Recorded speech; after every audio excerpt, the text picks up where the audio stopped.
I think tourism is very important for APEC because the work of tourism and the work of the Tourism Working Group, it's about fostering economic development through tourism in the APEC region.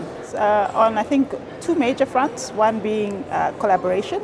It allows for collaboration within main APEC economies and all APEC economies.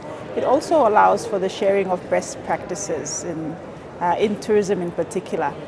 The people who attend the Tourism Working Group are policymakers in their respective tourism departments in their home economies. So the sharing of best practice as well as collaborative efforts goes a long way in helping also individual economies. The move and transition into the digital space and the digital economy is coming. There are issues and there are challenges.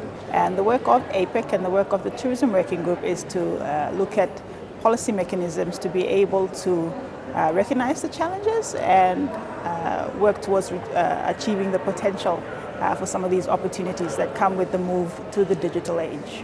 So obviously for tourism, one of the main opportunities is that it enables the more innovative and interactive products. It also enables economic empowerment through the use of these technological advances.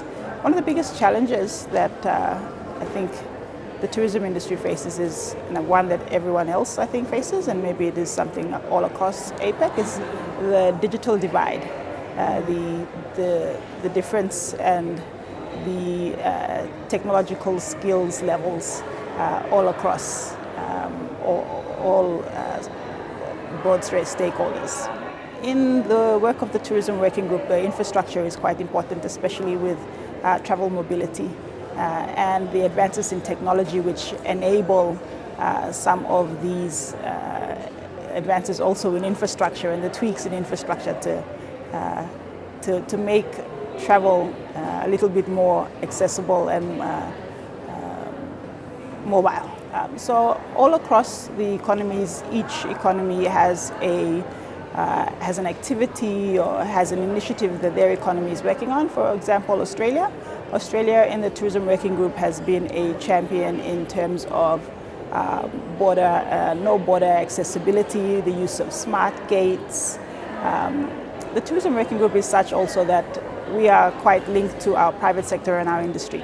So calling on board members of APEC and IATA in particular to provide information and also mechanisms that they have been using on an international front that can be translated on a regional APEC front and thereafter an economy point of view. So IATA at the moment is also looking at green emissions with their travel and air transport. So some of these initiatives have helped inform member economies so that they can take on board policy mechanisms within their own economies as well.